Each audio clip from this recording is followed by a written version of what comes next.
The Express.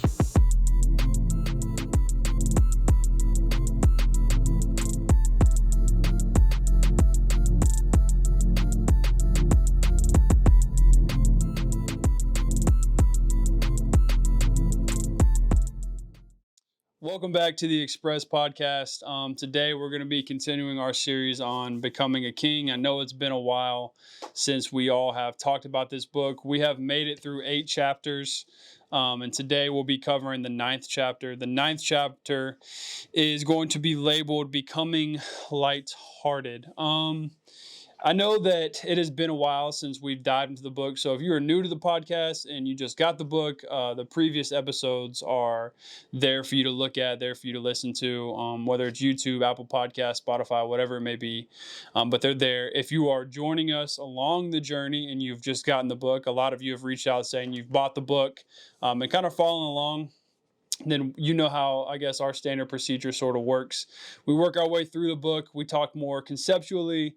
We don't really necessarily always deep dive into the book, but we just kind of talk about the chapter, our thoughts, what we took away from it, and just trying to, I guess, go through the book. If you've been following from the jump, we're really slow readers. Yeah, AR scores are not the highest.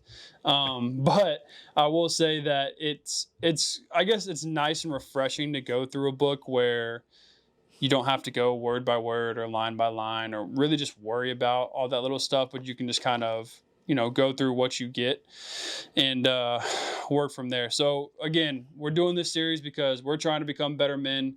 We're trying to continue our journey and our faith building and just continuing to walk with Christ as much as we can through our life. And so, yeah, with becoming lighthearted, if you turn to the first sort of page, which I don't even know what page it starts on. I think it's like 153. Yeah, so if you turn to 153, all right, the first thing that caught my attention is the quote. All right, and so the quote says, "Things which matter most must never be at the mercy of things which matter least," which that could not be more applicable to my daily life right now than anything else. We just had our son literally 11 days ago.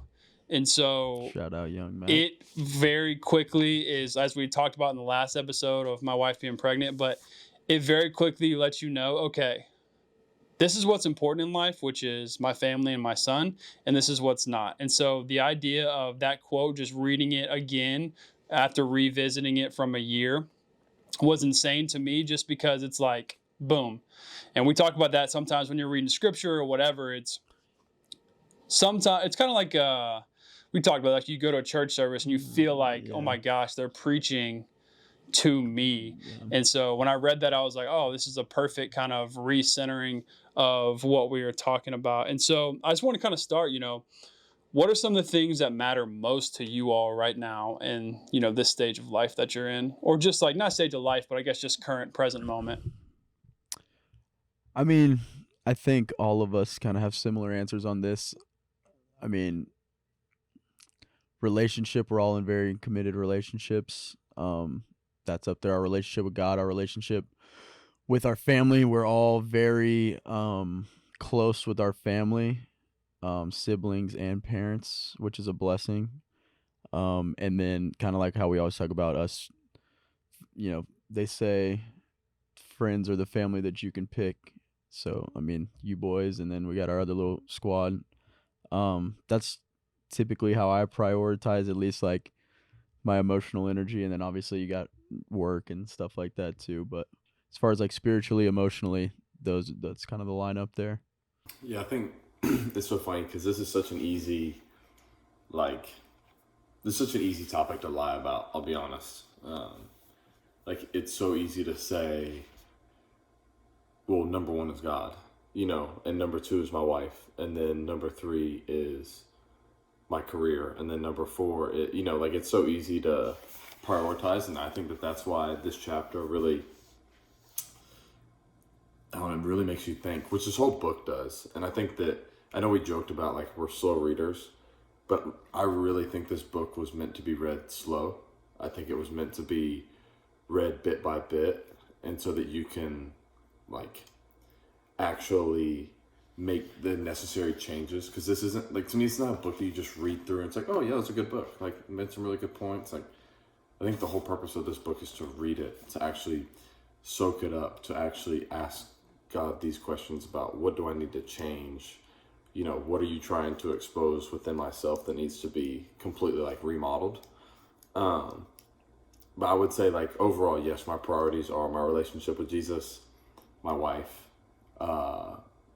my career, teammates, family, and friends. Like, I don't really leave much extra space or time for things I don't like or don't think are important. And I think that's obviously the way it should be. And we'll get into more about, like, kind of how Morgan breaks this down. But I mean, I think that this is something we actually have to be honest with ourselves of, like, what actually takes the priority and how much of it are we actually giving to things that matter the most. Yeah, and I think that you can tell what's a priority in your life based on how much time you're giving that thing, right? And so, for example, if you're saying, because it could be different for everybody, right? Someone's main priority, like, let's say, like Dan's like, you're right. It is easy to say, well, my main priority is God and my family, and this, that, and the other, right? But the reality is, are you putting in that time? Are you being deliberate with saying, okay, these are my focuses and what I'm focused on? This is where my time is being allotted and where it's going. Because it's hard, because I think you get caught up in life, so it's just hard to really direct yourself and be like, okay, I'm going to dedicate my time to that. Well, and then going off of that too, just reading the quote was, when you choose to do something, you're sacrificing something else. Right. Opportunity cost. Yeah. So, like, for me, play slow pitch softballs on Thursdays. I enjoy it, and I like to still think I got it out there, but that sacrifice comes with maybe not going out to eat with Emily, or, you know, maybe not time spent with my family or something like that. So it's doing a sort of like budget of like where your energy is going and what gets sacrificed in the process, and figuring out what those important things are. Yeah. It's also true, because it's like, okay, once you figure out what the important things are in your life, right? Like for me currently, I'm trying to read. So I have the Bible app, and so each day gives me like a daily verse or whatever. And so I have been trying to, my son's 11 days old, for the past 11 days, I've been trying to read him that verse in the morning, like whatever it is, and just being like deliberate and saying like, hey, like, we're going to spend this little bit of time together that, you know, we get, whether it's in the morning or whatever, and I'm going to try to give this to him. And obviously he's 11 days old. It's not like he understands anything that I'm talking. He doesn't know anything, but it's still like, to me, it's like, that is where I want to be invested in. So I have to start now trying to invest in that.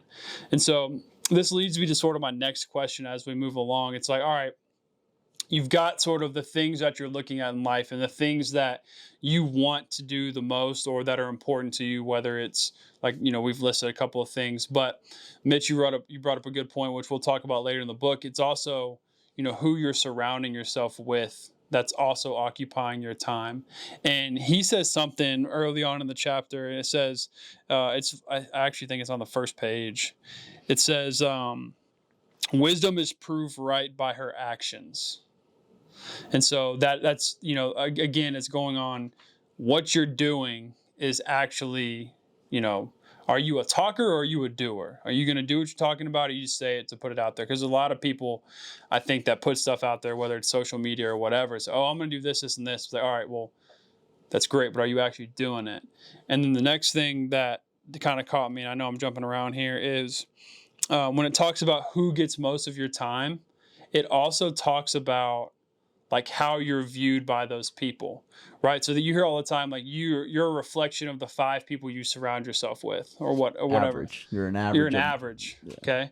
And so my question is, though, like, for not just for us, but for people who are listening to this or watching this, if you were to ask those people, who you're spending this time with, who you really are, and like what they really think of you. Like if they could give you an unfiltered, like, he's never going to hear this, what would they say about you? And that's kind of thought provoking. You know what I mean? Like take like Dansby, for example. You got how many people in your clubhouse? 25 other people, well, at least 25 other teammates. Okay, so, and you're around them every day. Now, granted, you're around some more than others. But if you think about it, all right, what would they really say about you? And then if you think about that, and then you have to go, okay, is that what I'd want them to say about me? And that's kind of an interesting thought process. I don't know your thoughts on that or anything like that, but that's kind of something that caught my mind early in the chapter, literally the first page. I mean, for me, I think the way I look at it is, it's not what they, because whatever they say is what they see. So if I'm living out my true calling the way I should, then they should see what God made me to be. You feel what I'm saying? Like if we are called to be a certain thing, and whatever people say about us isn't that thing, then we must not be living our like true selves, which kind of goes to one of my quotes that I highlighted that I liked was, basically in relationships, you have to have vulnerability, and invulnerability is one of God's strategies to expose and dismantle the false self in order to recover the true self and its core desire to be loved, to love, and to move closer to the source of love. And to me, it's like our actions actually aligning with what we talked about earlier in the podcast, is just like excavating this, like our inner soul, right? To grow closer to Him, which then allows for Him to shine through us more. And to me, like what people say about you is who you are. If they obviously give like an unfiltered version, and if they're not saying what God is leading us towards, then we ain't doing the right stuff.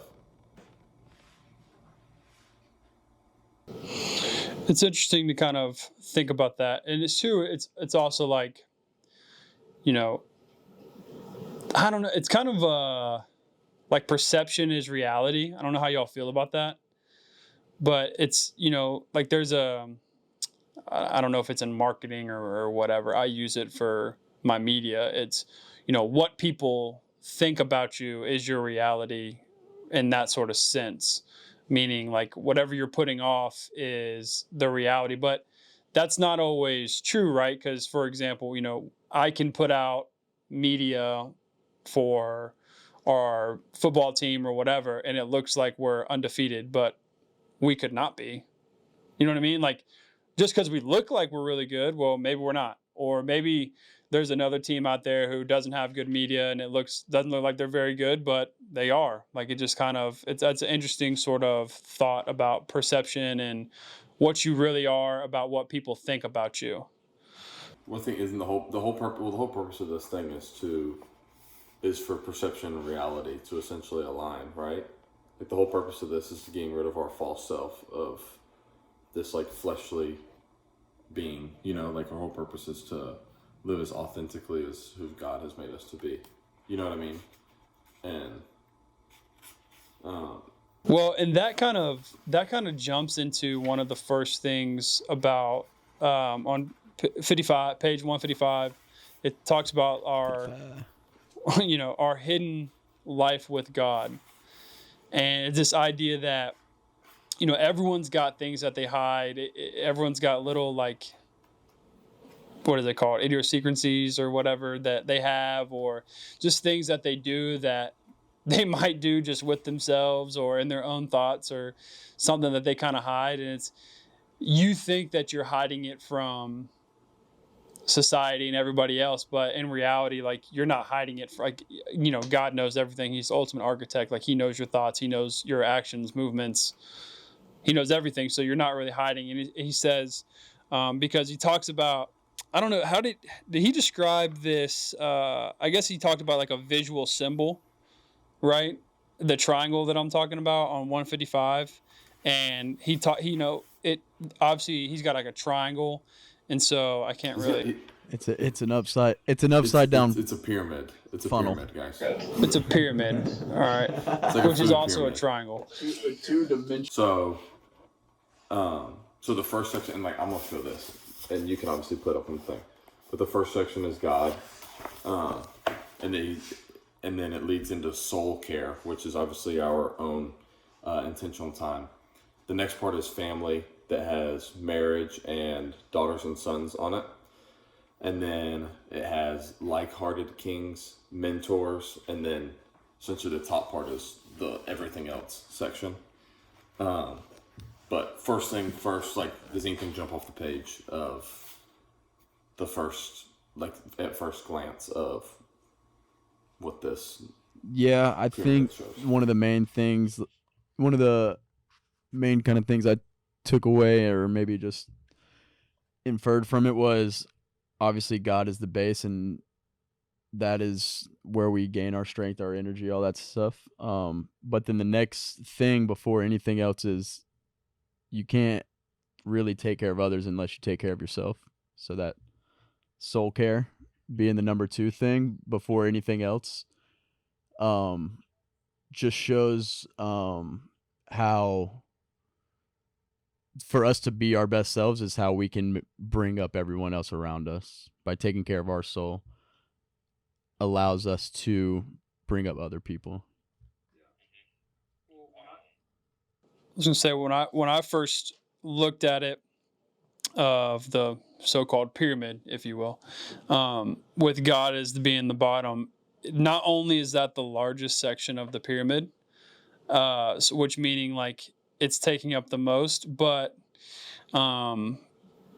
it also reminded me of, I went back and listened to I said this last time, our old podcast, and the last episode, you guys talked to me about Maverick City, and you all, I started listening to, that was a year ago, but now I'm locked in. I apologize to all the people out there who I said I hadn't listened to them, but one of their songs is Firm Foundation, which is like one of my favorite songs. And that, it talks about the rock by which I stand. And that is like, when I saw that, that's the first thing I thought of. It's because everything else, like if you look on page 178, like I said, we'll show it on the screen. The whole pyramid is built off of that. And so if you don't have that firm foundation, if you don't have that firm base, you'll never be able to fill up anything else. Like, it just won't happen. Because all the other stuff that you're trying to fill, like even if you just took away that God section and let everything else drop down, like if you let soul care drop down, family drop down, all of that drop down, you wouldn't fill that pyramid all the way up. And there'd be edges blank on the side. There'd be space at the top. So that's just kind of my first, honestly, thoughts when I was looking at it, just reading, that the importance of that foundation with God starting at the bottom. I think, I'm going to ask you all y'all's opinion, but I think the second part is the one that I think that so many people can twist the wrong way. Because soul care, I think, this isn't like the I just need my me time kind of thing that I think a lot of people can think that this may mean. You know what I mean? Because literally the first sentence says prioritizing soul care and arranging our days as apprentices are the primary means to receiving wholeheartedness and union with God. And so I think it's one of those things where our intentional time that we spend with God developing that relationship is our soul care. You see what I'm saying? It doesn't, no offense, Mitch, it doesn't say like Thursday night softball, And I'm just saying that because we talked about that earlier. But I think that so many people can sometimes look at this as certain things, when I think what this is trying to say, at least in my opinion, is receiving wholeheartedness and union with God is our soul care. You know what I mean? And arranging our days to start our days with that, similar to how Jesus did. You know what I mean? To allow our cup to runneth over into the other things. In order for me to be the best husband, I need to make sure that I am doing those things that carry into my day, as opposed to when things start going awry or getting tough, I withdraw myself to have my me time. You see what I'm saying?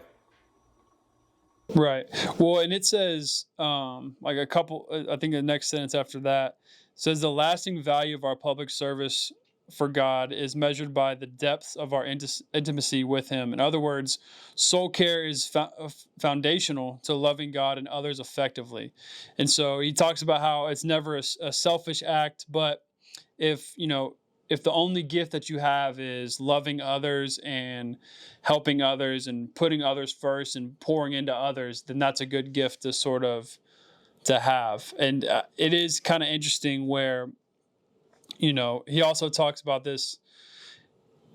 It's not something you can do like easily. You know what I mean? Like it takes time to sort of develop that and be genuine with that process. So I do think soul care is very interesting. It's also interesting that it comes second. You didn't have to bring softball into it, though. I didn't mean to put you on blast. So I was just saying. I didn't That's want all people right. to get it twisted about what And then distraction he just, yeah. So then it jumps into family. Oh, I'm about to turn some heads on this one, but go ahead. Marriage, daughters and sons, and family is one of those things where I think the older you get, it just means more. Like I really think, and I think part of that is you're becoming more wise. Like, well, you should, but you're becoming more wise the older that you get, so you understand like what truly matters in life. But I'm kind of interested. You said you're going to turn some heads, so I'm kind of interested to hear what you've got to say before I spill my case on. Two things. Number one, I look at the diagram, and once again, we talked about the soul care, and like maybe it's just because to me, it just seems that this is intentional. Like this guy does everything very intentionally. So, like the thickness in which soul care is not very big, right? But the family section is probably the thickest, minus the God section. But the thing that I wanted to mention is, if we're looking at this as most important from like bottom up, right? So it has God at the foundation, then soul care. Then the next one technically is marriage. And I think so many people miss this point because they put their kids before their marriage. And I think that we, as a society, often forget that the most important earthly relationship we have is with our spouse. I agree with you. Obviously, I'm married, but I honestly think Mitchell would agree with you too, because it's like we talk about this where, when you're talking about like your kids, right? So let's take like Lexi and I, for example, with our son. We have to be like not only together as a team, but we have to be filled with joy and love and, all of that things that makes our marriage work. And if we're not, like, that's what you're saying, like put your marriage before your kids. If we're not, it's going to bleed into and affect our children. You know what I mean? And so it's kind of like, in a sense, what Mitchell was saying, where you got to take care of yourself. You do, but also when you're talking about marriage, you've got to take care of your significant other and your partner. And, I think that a lot of it is, and I'm not a marriage counselor or anything like that, and no one has a perfect marriage, but I think communication is huge on that, of figuring out like what you and your partner need to have an effective marriage in your eyes, right? I think that's also an important piece. Like what may be effective in my eyes may not be effective in somebody else's, and vice versa. But the point is, you have to be together as a team first, in order to have, be able to raise your children how you want to raise them, I guess. So I do agree with you with that. The marriage part is, and I'm interested to hear your take on this. Like, do you think that's because of the divorce rate?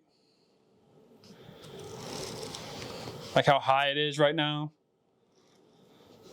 Or is it like I mean, I think that's yeah, it can be a loaded question. I think people oftentimes misconstrue what a marriage is, and they think it's all honeymoon stage, and then when the going gets rough, and the main thing that like I've been leaning into is growing in unison and growing together. And I heard an analogy that a podcast I listened to is like a lot of times relationships, it's like one person's playing chess and one person's playing Monopoly, and you can overlook it for a while until it's like the 15th turn of the game and it's still not working. You know what I mean? So it's like, how do you communicate and be aligned in that growth together versus each kind of doing your own thing, and then when the going gets rough, it's like maybe it wasn't meant. And that's a good point too, because I think that we're all, not all, but I think people, it's very easy for people to get stuck in this like good enough. And he talks about it like, oh, our marriage is good enough. Mm-hmm. Our relationship is good enough. Yeah, we have this, that, and the other, but it's good enough, right? And it's like, well, if you're just going for good enough, like, what are you doing? Like, you should be striving for that. I think the key word here is growth, right? And growing together as a couple is an amazing thing. And so, but it's not, this is the other part. I think that you're right, Mitch. I think a lot of people get in and they go, oh, this is going to be easy.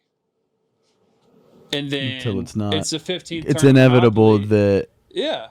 there will be issues in every single relationship. Well, you're two different people. Right. Like that's just common sense. Like, how you think about one thing could not be how she thinks about one thing. And then right there's your chess and Monopoly. So you got to figure out, okay, how are we going to move from there? But the other part is with your marriage, like, and I heard a quote about this and I loved it, is like, your marriage is he is the only person that chose you. For like, they love you. So like, Lexi is the only person in my life that has chosen me, like that actually loves me for who I am. My mom loves me because I'm her son. My dad loves me because I'm his son. You know what I mean? Like, Lexi, for some reason, sat there and was like, you know what? This is my guy. This guy. This is my guy. I'm a ride. Yeah, I can get down with this guy. Yeah, this guy, you know. And so, but that's an interesting point, is like, you forget, like, this is the person that truly understands you and truly loves you for who you are as a person. And that's a gift and that's a blessing that I think a lot of people downplay and forget as they and this move is forward. Just to go back a little bit, when I was kind of speaking on being aligned, he reiterates this in the book and says, therefore a man shall leave his father and his mother and hold fast to his wife, and they shall become one flesh. Mm-hmm. Two becomes one. Yeah. Yeah, unity. And that's where you have to get that alignment to grow together. And he keeps saying that over and over again. And I think that, like, Yeah. and Mal and I have done a good job of this and, like, continue to do so. That it's that unity is the goal, not productivity. Not doing good things for God, not making good decisions on behalf of our spouse. But unity is the point, because unity cultivates intimacy. And intimacy in marriage with our partner and in union with our God is the goal and the prize of this story. More intimacy is available than we had a vision for. Much, much more. And I think that, like, going back to, like, it's always about unifying. Like, that's the point, is to unify and to grow during every bit of this.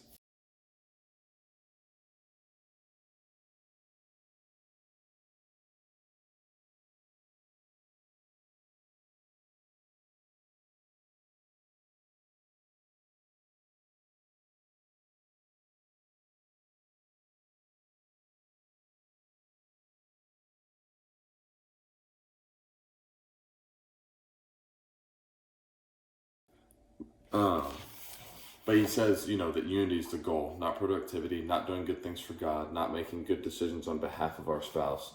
But unity is the point. Unity cultivates intimacy, and intimacy in marriage with our partner and in union with God is the goal and prize of this story. There's so much more intimacy available than what we had a vision for. And I think that this just goes back to over and over and over again. Like, unity is the point of marriage. Unity is what God calls of us, and that's something that like you continue to do over time. It doesn't just like, oh, we're married, we're one flesh, here we go, vertical. It's not. Like, every day you choose unity, right? Like, every day I choose to wake up and love my wife and to do right by her and those kinds of things, because so often we can miss that point. Yeah. And I think too, it's important where he talks about like, I think people can get they get this false sense of reality where they think, oh, I don't need anybody. I can do this by myself. I can run through life how I want to, being single. And I'm not saying there's not a place for that, but I am saying that we have to remember that, like Adam was given Eve for a specific reason. And humans need like the most, like the thing that makes humans go and makes them like who they are is communication and social mobility and the ability to talk to others and have interaction with others and feed off other people. And so I think that's also very important to understand. It's like you also need someone, you need your wife in your corner. You need someone that's in your corner that's going to support you through the thick and thin, right? Because that's marriage, the good, bad, the ugly. And you got to figure it out. And so because you chose that, you made that commitment, you decided that you were going to, sign that lifelong max contract. Supermax contract. Mm-hmm. And you have to respect that and honor that. And just as much as you need her, she needs you. Mm-hmm. And it's important to understand that too. And so, but I do think the marriage thing is so important, and it's good to have conversations too, because a lot of times you'll go, oh, well, how are your kids? How's marriage? Or how's married life? Or how's it? Oh, it's good. Like, okay, well, like we all know there's more to it, and so it's good to also talk about that. But yeah, so that was, family. I don't know, Dan, do you have anything else you want to add to that before we move to parenting? This is gonna be your section to dominate. I got some things that I highlighted that I like. But I ain't a dad. You're 11 days. I'm an 11. So, I'm an 11-day dad. So I'm seasoned vet. I'm a 10-year vet. But there's one thing that I think that I will argue, talk about a hill to die on. This is my hill for parenting and for dads in general. I think that, it's not even I think. I know that if nothing else for Mac, I'm going to be there. Like I will be there because, I'm a teacher. I was a coach for a long time. I see it.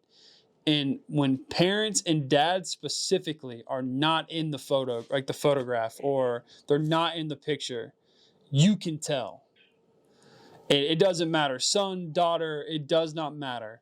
You have to be there. So if you're a dad and you're listening to this and you're, maybe you're not doing as much for your son or daughter as you should be, this is like a challenge. Like, stop. Like, you need to take that step and be there.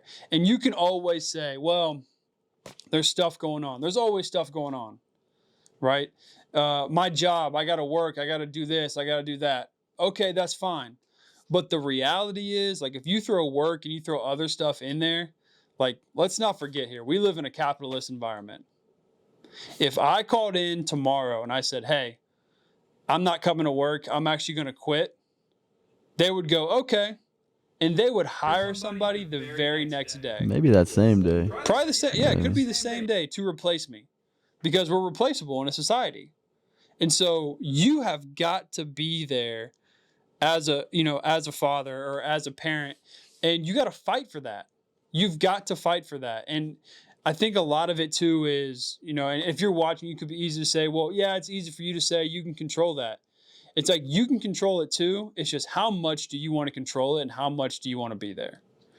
Because that speaks volumes. Because my mom told me once, people remember a couple of things. They remember weddings, funerals, and birthdays. Were you there? Like, Is if Mac has his first game, am I going to be like, oh, I got to do photos? Well, and just kind of circles back to that priorities thing that we Yeah. opened What the is your show with. priority? If you're, you have when you become a dad, and again, I'm 11 days into this thing. Season vet. I'm a seasoned veteran. But no, seriously, when you become a dad, you have this like, people say, oh, it's a lot. I don't even, I would say it's a big opportunity. It's an opportunity to make an impact. And he talks about one thing that I wrote down besides be there is it says you got to fight to make those memories. And it says, what will my children say about me when they are 40? Like that's pretty heavy. Did y'all see Dwayne Wade's Hall of Fame speech? Did not. No. You gotta he makes his dad, I watched it randomly, he makes his dad stand up in front of the crowd, right? And he talks about and thanks his dad for everything that his dad went through, not just, obviously the hard practices or playing one-on-one or working on this and that, but he talks about like being there, and he talks about the investment his dad had on him. He talks about how his dad was coaching him, got thrown out of the game, snuck back in the side door, was coaching him from the stands, and got thrown out again. And he was saying just like that right there showed him like how much his dad would ride for him and be there for him. And he said, that's my goal for my kids. Like I want them to be like, oh, my dad was there. And so I don't know much about parenting. I'm not going to act like I know anything about parenting. We're 11 days old. Got 11 more days than us.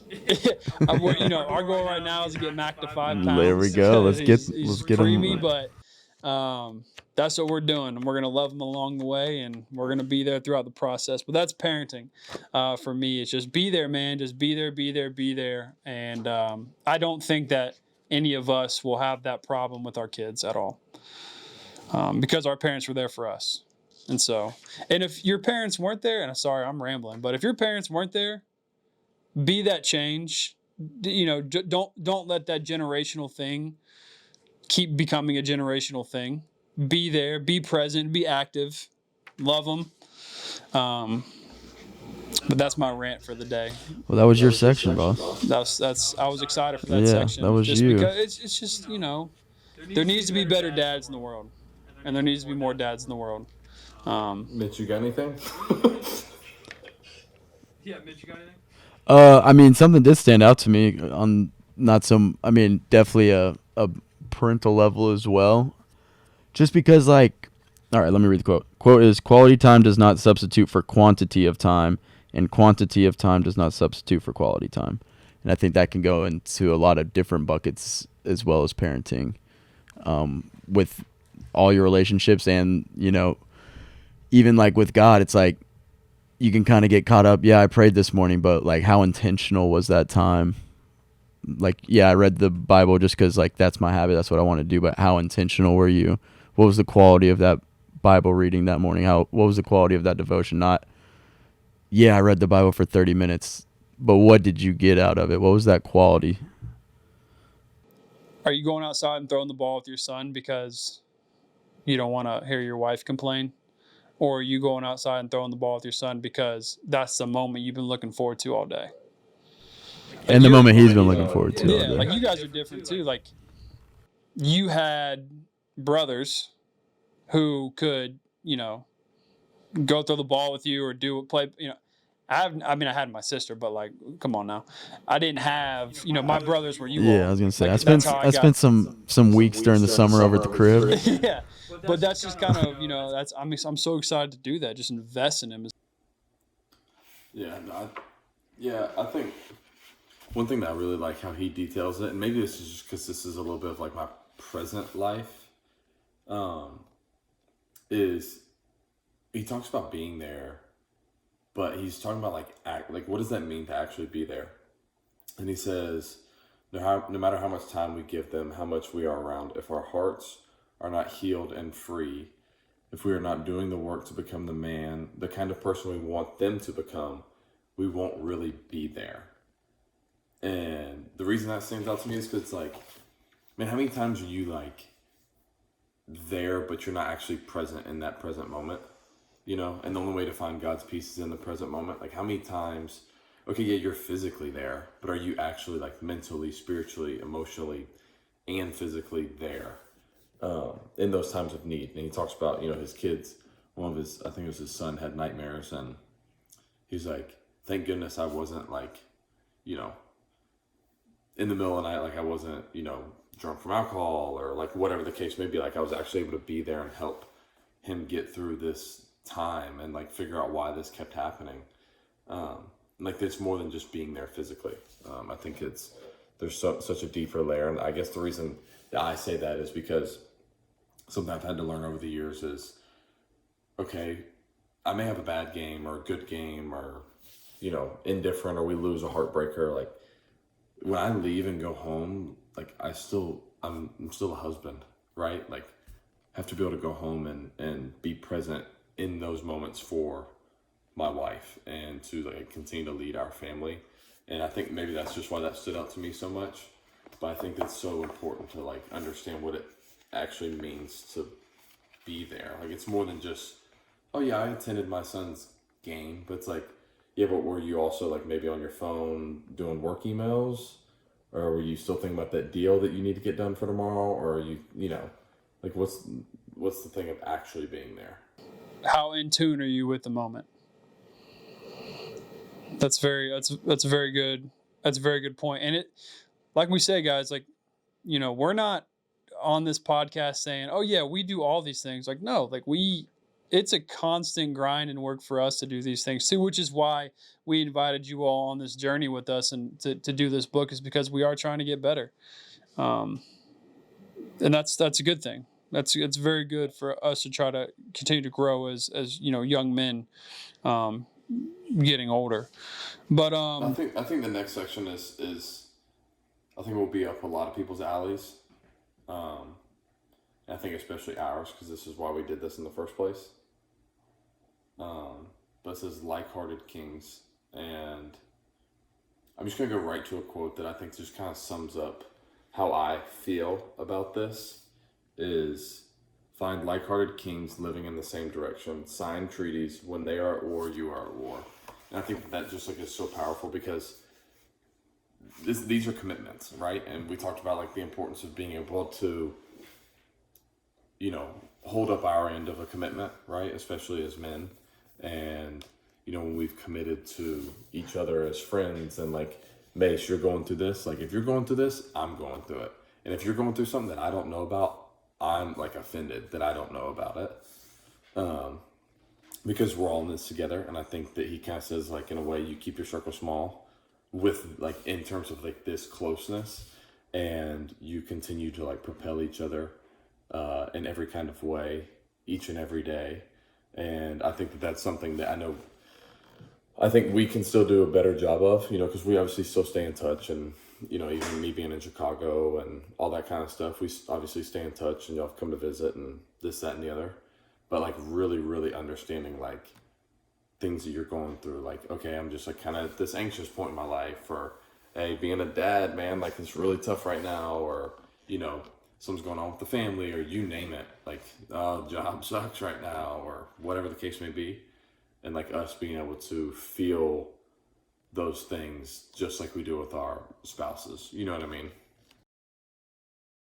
And I think that's where a lot of guys can struggle, is that vulnerability with other guys. That I think us also knowing each other for 90% of our lives, and literally grew up and went through a lot of stuff together. I think that might make it a little bit easier for us to kind of have those tougher conversations. But it is still like, I mean, it's hard to be vulnerable about stuff, especially when, again, you kind of put on this act like everything's good all the time, you know, because you don't want people to see the bad, whether that's fear of rejection or fear of isolation or whatever. But having those like-hearted kings at your side for when you are at war is like, it makes a difference. Yeah. yeah, and that's too, like, you got to understand, you know, let's say I'm going through something and maybe it's a little embarrassing that I'm going through that thing. I have to understand that the people who are in my circle are in my circle for a reason, and I cannot be embarrassed to go to you all about that, because if we are truly doing what we're doing, and like we talk about this all the time, like just we're trying to take these strides together. But even like think about like being in each other's weddings, right? Like before you get married, you're with your guys or whatever, and it's like, I love you, man. If you need anything, let me know. Like, you have to truly mean that. And I think we've all probably like been in weddings where we're kind of like, why are we in this wedding? You know what I mean? Like, what are we doing? But then you've been in weddings, like each other's weddings, where you're like, this is what it's about. Like, this is the point of this whole thing. Is this is my my brother. This is the guy that I'm ready to go to war with, whatever it may be.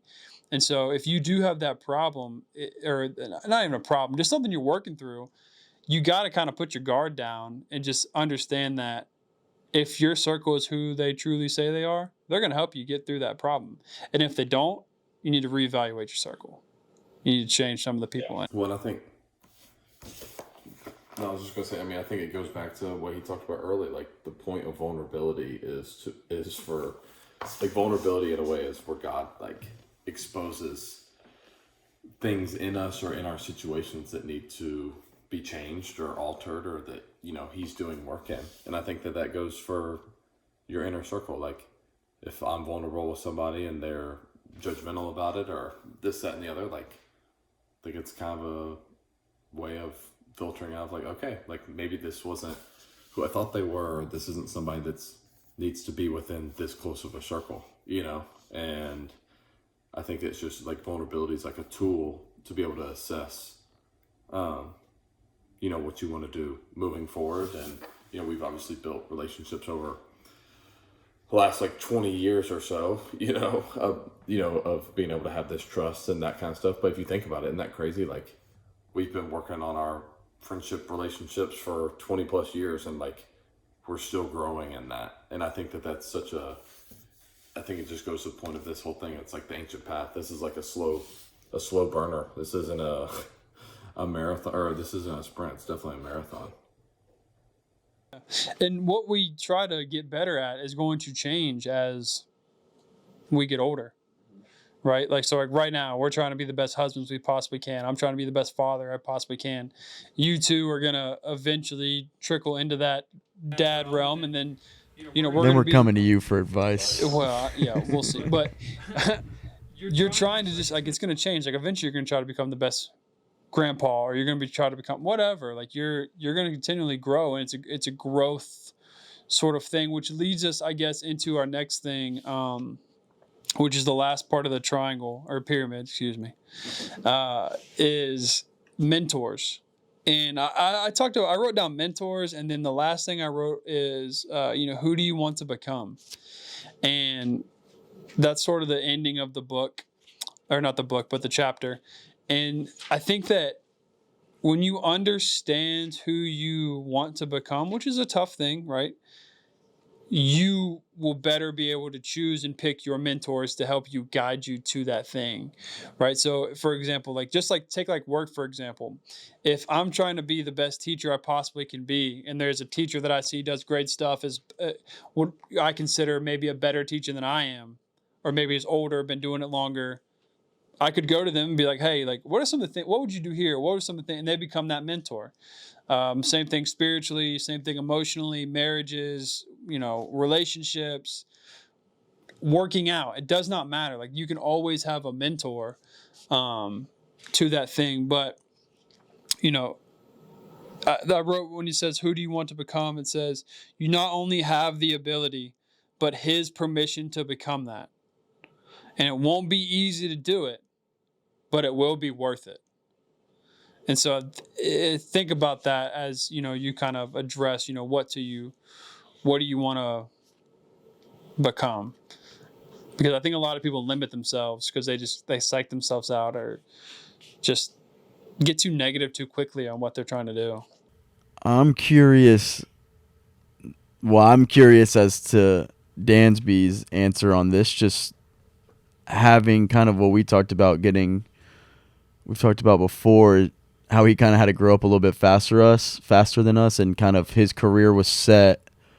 I mean, we were still trying to graduate college and figure out what we were trying to do.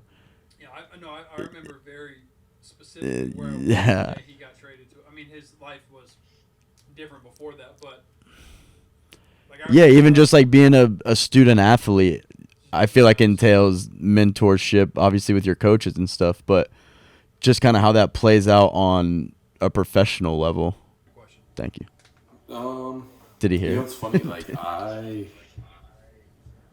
I feel like I've had more life mentors than I've had baseball mentors. And the reason I say that, and like this actually making me think, because like in the game of baseball, I haven't really had many like mentors. Like I haven't had a player sit me down and say like follow along. Like I got you. I'm putting you under my wings. Do everything I do. Like I never really had that, but I did have obviously coaches along the way. Obviously, my first summer ball coach that his name's James Beavers for the East Coast Yankees. Still do a lot of stuff with him to this day, but just like taught me about the importance of showing up, right? And like showing up each and every day that your days or your name is called. Then obviously Corbs at Vandy was one of the big ones of just like cultivating leadership, and was able to take like this natural born leadership style that I had in me and like kind of cultivate it, you know, like kind of like chisel it and fine tune it and help me understand what it actually meant. And then getting into pro ball, Freddie actually taught me a ton, just about how to play every day, what it takes to show up and play every day, how that looks differently for different people. He was really, really big for me, and I didn't necessarily understand it until we didn't play together, which is kind of funny. I just kind of did what I did, and then now it's like, wow, like the appreciation I have for that man has like grown exponentially since we haven't been together for the last 2 years. And so I'm very grateful for that. And then I would say one of my biggest mentors have come a lot in like the spiritual realm, whether it's Terry, who's a chaplain, a guy named Brian Halma, who's also a chaplain that does stuff for baseball chapel, like for major league guys, a guy named Brooks Webb, who, I mean, he's kind of like a mentor / really close friend. But he's older than me and used to do some baseball off stuff at Vandy, and is now actually working for my agency. But he's just an unbelievable human with like a lot of spiritual insight, and just somebody that I've really looked up to in that regard.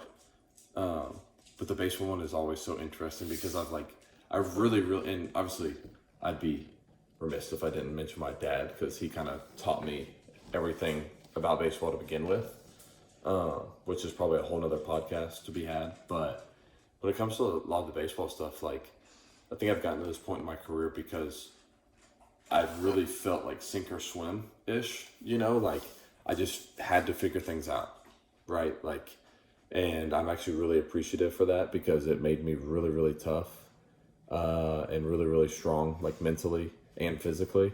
But it's just kind of like, hey, figure it out. Like, you got to figure out what works for you. And then as I started to piece things together, I felt like that led me into like different doors of like, oh, okay, like this is a guy that I really trust when it comes to hitting, and I can talk to hitting and he can come work with me and get me dialed in. Or somebody like Wash, obviously, right? Like, who came alongside of me and like groomed me into a better defender, you know? And I feel like those doors got opened once I kind of accepted the challenge, if that makes sense. Sorry, this is my time to get long-winded, but I mean, I would say those collection of guys have like mentored me in different ways and helped obviously like shape me to get to this point. Yeah, it's just funny how I think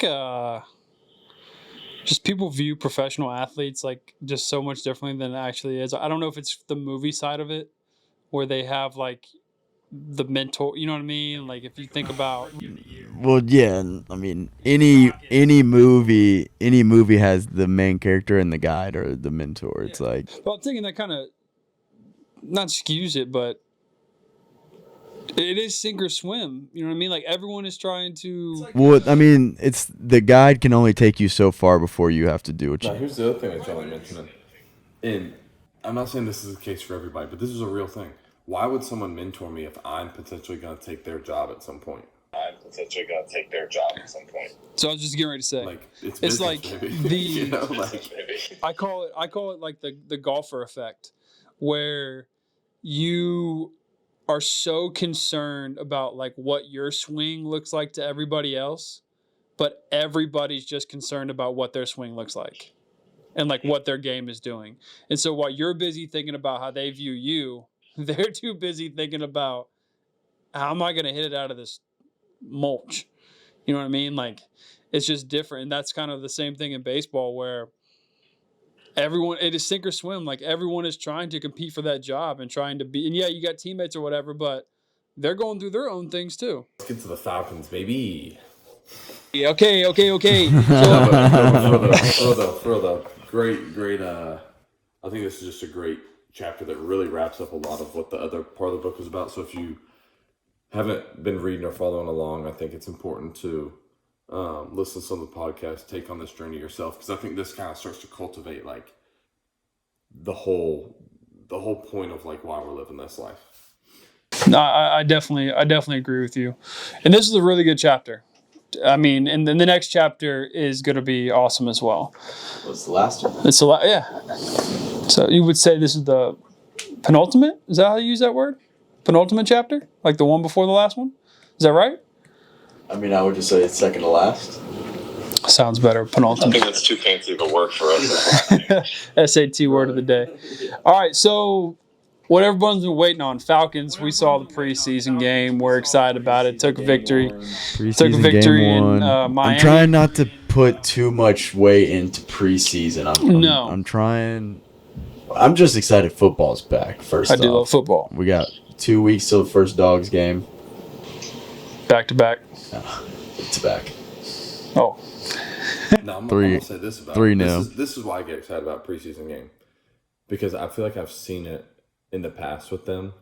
Like we actually won a preseason game. You see what I'm Yeah, it's saying? been a while. Feels like. Because there's like some actual importance to that of like, okay, we're trying to build a winning culture. Well, guess what? Like winning matters at all times. Like whether it's the backups or not, and whether they're competing for a spot on the team. We're not like, seeing the Ravens though. They still won. Ravens are like You know 30 what I and mean? 0 I think that's preseason. important. are they really? Yeah, they're on some crazy preseason win streak. That's crazy. But no. And this is what I said when we were texting about it.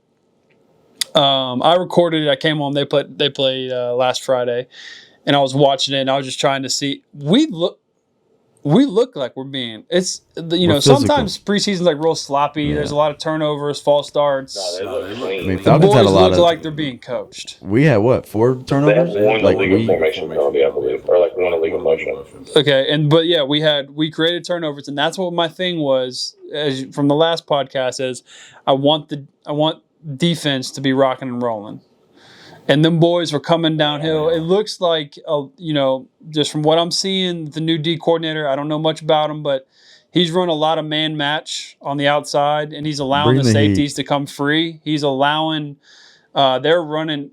Obviously, he'll play it week to week differently, but there's nothing more I Bring the love heat. when they put a wide out in motion and I see a safety come flying down. Mm-hmm. Just smoke it. Bring all the smoke. Smoke it. Smoke. And that's what they were doing. But the The D line D-line physical too. yeah, the D line That's is. the backups. The Oh, O yeah. line's physical. That's in theory the Arthur Smith method is we're gonna be physical front. You have to. in the dirty. You have to. The big uglies. I Let the believe, big is uglies get doing- some Come paws on them. Get them paws on them. But that's what I'm saying. But the offense too, it looked crisp. Everything from the Well, like Logan, you had a Logan Woodside, a third string quarterback, like actually run an offense. Like I said, like there was one procedural penalty. You know what I mean? Like it's impressive, honestly. And that like things were clicking. Like he seemed to be in command of the huddle. Seemed to be in command. And like if your third string guy's doing that, I would imagine that everybody else is on that similar kind of like page and wavelength, which is it's just so refreshing. We talked about this before. Like, there's just not that many good coaches, and I feel like they got a good staff of like good football coaches. And I don't know, I just appreciate that. Coach Smith says so. We have fun out there. Football guys. Football guy, big football guy. Yeah. And so, Nice staff, too. what's his name? Bijan making his debut this week. As I said, he's playing. Yep. So that'll be interesting. All the boys. That'll be interesting to see. And I just liked how, even with the third string guy, even they were moving the pocket. He was getting outside the pocket. There was a lot of play action, backside rollout, scrambles. I just like stuff. I like misdirection. I like that sort of wrinkle. So the fact that, again, like you said, the third string guy's running it, it's crisp, it's effective, and he's on time with his throws and decisions was a big thing for me. So I'm excited for it. I don't.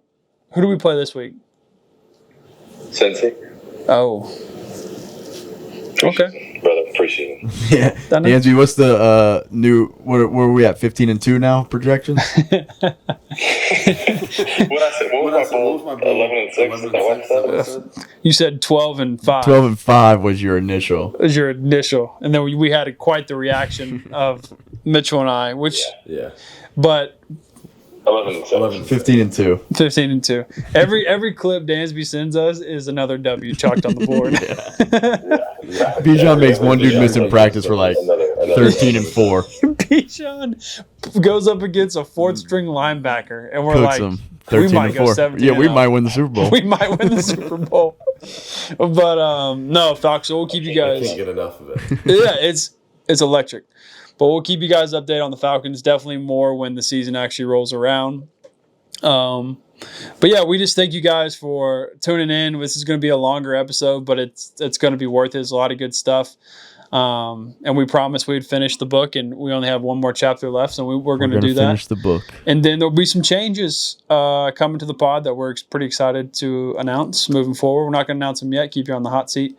But a lot of good stuff happening. So we appreciate you guys from the bottom of our hearts Appreciate you. for watching it. And the last on YouTube, the last video we put out got like 800 views, Shout out. which is more than any of our podcasts has ever done Good looks. on YouTube. Which is awesome. So keep watching it. Keep leaving us comments. A guy requested that we have more athletes on the show. So we're in the middle of the book. Yeah, we're So, in book if you club know right a lot now. about athletes, I don't read a lot. But We're changing that. we're changing that culture. Yeah, we're pretty excited to be head on about that. But no, we just appreciate you guys. Thanks for watching. Thanks for listening. And we'll see you guys in the next episode. Yeah.